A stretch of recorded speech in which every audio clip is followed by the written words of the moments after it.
Halo teman-teman semuanya, jumpa lagi dengan Wisnu Bangun Channel.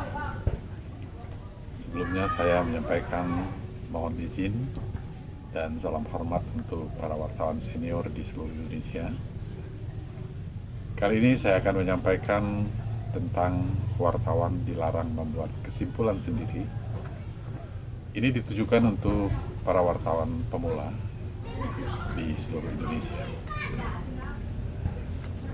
Teman-teman semuanya, seperti diketahui bahwa wartawan dan berita merupakan dua fungsi yang tak terpisahkan.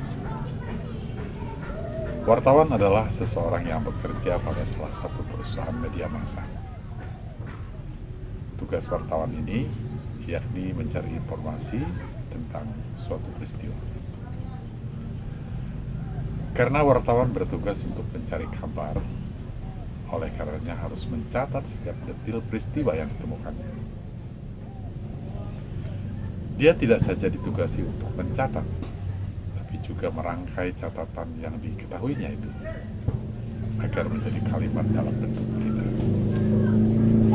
Teman-teman, dalam merangkai catatan yang akan dibuat dalam berita, setiap wartawan dilarang menambah-nambahkan unsur lain di luar konteks peristiwa sebenarnya.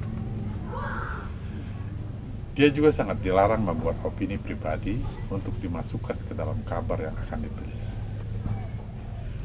Kepada teman-teman wartawan muda di seluruh Indonesia, dalam membuat berita, susunlah seluruh catatan detail peristiwa tadi dalam bentuk teori piramidal terbalik. Teori piramidal terbalik yakni meliputi unsur kepala berita, badan berita, dan ekor berita.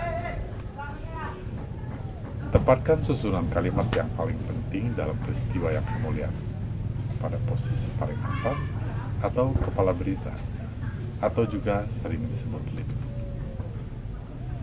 Teman-teman, dalam membuat lead atau kepala berita, setidaknya harus dapat mewakili seluruh unsur dalam badan berita, seperti yang diajukan dalam teori 5W1H. Teori 5W1H diterjemahkan dalam bahasa Indonesia, artinya kira-kira apa, siapa, mengapa, kapan, di mana, dan bagaimana. Kepala berita yang baik adalah menjawab 6 unsur pertanyaan yang disebutkan dalam teori 5W1H. Hal ini dimaksudkan agar pembaca yang kamu laporkan tentang peristiwa tadi dapat mengetahui kabar yang kamu sampaikan secara utuh. Terkadang kita pernah menemukan sejumlah lead berita yang tidak utuh, bahkan terkesan sok tahu. Berikut ini saya coba memberikan contoh tentang lead atau kepala berita peristiwa yang tidak lengkap untuk menjawab unsur 5W1H. Tidak hanya itu, lead berita ini juga terkesan mengada-ada dan sok tahu. Saya berikan contoh tentang berita yang sok tahu tadi. Seorang laki-laki babak belur dipukuli massa karena dituduh mencopet uang milik perempuan di Pasar Kalodran, Kota Serang, Minggu 12 Januari 2022. Beberapa saat kemudian, tersangka akhirnya berhasil diamankan oleh pihak kepolisian untuk dilakukan pemeriksaan. Teman-teman, dalam sebutan tersangka dalam kalimat tadi menunjukkan bahwa penulis sok tahu dan sudah melakukan vonis dan menghakimi terhadap yang bersangkutan. Padahal tentang kepastian melakukan kesalahan dalam peristiwa itu, polisi masih melakukan pemeriksaan dan belum menetapkan sebagai tersangka. Nah, dalam kasus ini, karena masih dalam penanganan pihak kepolisian, wartawan hanya boleh menulis atau melaporkan apa yang dilihatnya saja. Umpamanya, seorang laki-laki babak belur dipukuli massa karena dituduh mencopet uang milik seseorang di Pasar Kalodran, Kota Serang, Minggu 12 Januari 2022. Sesaat kemudian pihak keamanan berhasil membawa laki-laki tersebut ke kantor polisi. Jadi Jadi kita hilangkan kata tersangka karena belum dilakukan pemeriksaan oleh polisi dan polisi juga belum menetapkan.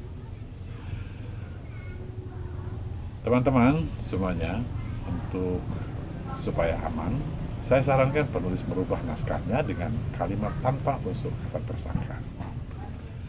Model contoh lip ini setidaknya sudah menjawab pertanyaan yang disarankan oleh teori jurnalistik dalam 5W1H dan juga tidak menghakimi. Selain pembaca tidak merasa dibohongi, tapi juga menjelaskan bahwa wartawan memang melihat langsung peristiwa tersebut. Setiap wartawan juga disarankan untuk membaca berulang-ulang seluruh tulisannya sebelum dikirimkan ke redaksi tempatnya bekerja. Hal ini dimaksudkan agar laporan yang dibuat dapat terkontrol apakah kiriman tulisannya sudah benar-benar baik. Teman-teman, kebiasaan membaca ulang bahan berita sebelum dikirim ke redaksi tidak saja meminimalisir kesalahan laporan, tetapi juga meringankan kerja para redaktur di kantor redaksi. Nah, demikianlah teman-teman, semuanya video saya kali ini dibuat di Kota Serang, Provinsi Banten, Januari 2022. Semoga video ini bermanfaat. Selamat mencoba dan kamu pasti bisa. Sampai jumpa.